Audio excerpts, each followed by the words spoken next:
হরে কৃষ্ণ। বঙ্গদেশে একটি প্রবাদ আছে যে মাছে ভাতে বাঙালি। আজ সেই মাছ বা মৎস্য সম্বন্ধে কিছু কথা বলব।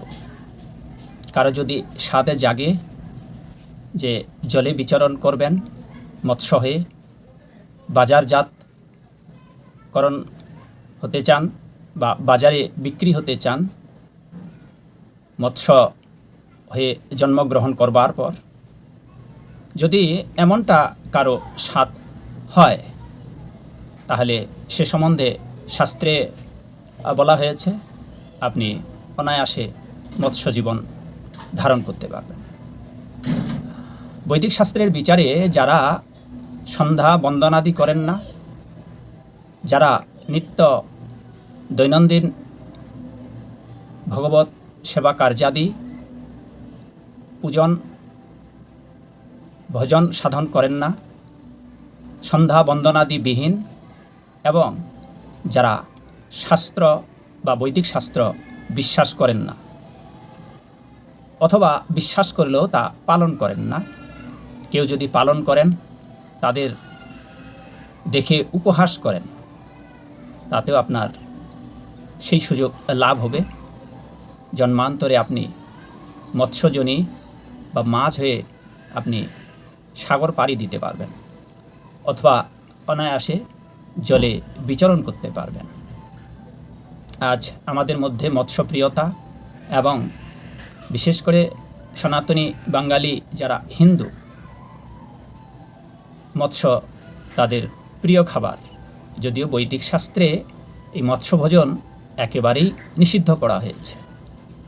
সে সম্বন্ধে শাস্ত্রের বিচার এই,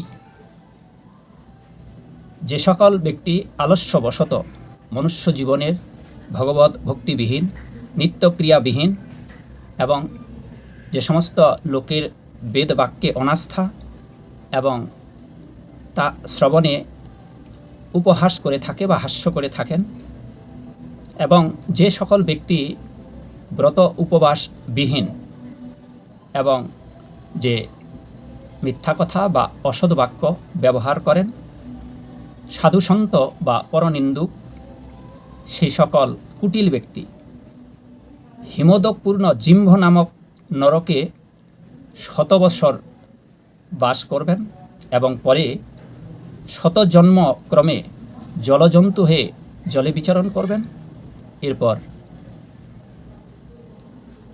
মৎস্যরূপ ধারণ করবেন বা মাছ হয়ে জন্মাবেন। এবং এই মৎস্য জন্মের পর আপনি আপনার গত জীবনের পাপ থেকে মুক্তি লাভ করবেন।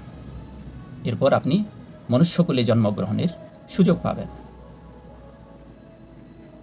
অতএব সুধীবৃন্দ, মনুষ্য জীবন লাভ করে এই দুর্লভ মানব জীবন হেলা ভরে নষ্ট করবেন না।